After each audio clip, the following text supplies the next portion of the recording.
Hey, what's going on, everybody? Welcome back to the channel. Just got back from Lake Seminole, stop number 3 for the Major League Fishing Toyota Series.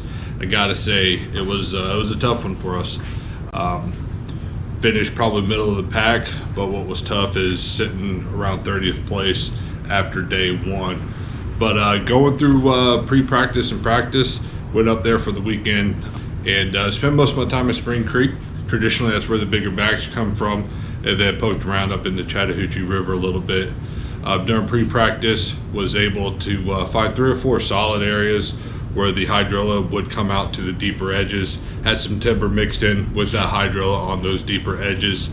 Was rotating between 2 different chatterbaits. We had one here, it's white one, Z-Man jackhammer chatterbait. They were really liking the Z-Man razor shed, I believe it's called, when the white one. And then in the clearer water, they were really getting on the Z-Man chatterbait. This is actually a 3/4 ounce. This is a new trailer from Bruiser Baits. This is the TP trailer perfect, but I really like that one in that clearer water. Then when I want to go up in the Chattahoochee River, I was flipping anywhere from 1.5 ounces to a 2 ounce tungsten. And then rotating between, this is the Bootylicious from Bass Addiction Gear, and then also the Mole Cricket from Bass Addiction Gear as well. Definitely check those baits out. But up in the Chattahoochee River is where I would get my bigger bites. So I had a good rotation going on between Spring Creek and the Chattahoochee River. Come official practice time, the Spring Creek was completely blown out. They had a lot of rain the week before, muddy water settled in, and I just felt like the fish weren't going to bite there. So I spent most of my time out at the mouth of the Chattahoochee River on some grass flats, and then up the river getting those bigger bites still. During practice, one thing that I noticed, we had a real strong south wind, which was holding a lot of that water up in the lake and preventing that current from really picking up. Well, come around to the tournament time, the wind really slowed down, allowed that current to pull a lot faster. Day 1, it wasn't bad, and pulled up to my offshore grass. Couldn't really get anything going there, so I went ahead, just picked up the flipping stick, went up the Chattahoochee River, started flipping mats, and I could tell the current was a little bit more, but overall the fish were still in the mats, and that's where I was getting my big bites. And started putting some fish in the boat, come around a real hard oxbow, and the current was really ripping. There was a mat of hyacinths and water lettuce and a lay down in about 12 foot of water. I flip in there, and there was 7.5 pounders sitting underneath the mat, which was a huge boost to the bag. Ended up filling out a limit there, and then went back offshore at the mouth of Chattahoochee River. There was some bluegill beds that were starting to move out there, and then it was right around a shell bar as well. So picked up, was able to cull up a few pounds out there as well.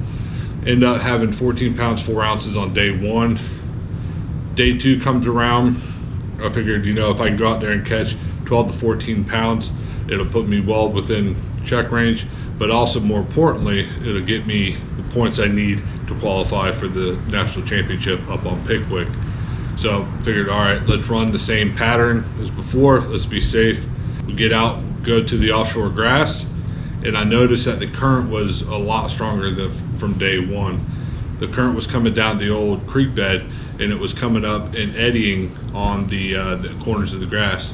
So I figured, bait's going to be there, bass are going to be there. I just could not get those bass to fire. So packed up, went up, started flipping the mats, and that's where I really noticed, not only with the offshore grass, but once we got up the Chattahoochee River, I could tell the current was a lot stronger, and just could not make the right adjustments. Looking back on it now, should have picked up spinner bait or just pulled away from that area altogether. Feeling either they pulled out, got behind some of the laydowns, or went out in deeper water just to ride out the current, because it was significantly stronger from day 1. Ended up zeroing on day 2. Was not fun, was not proud of it.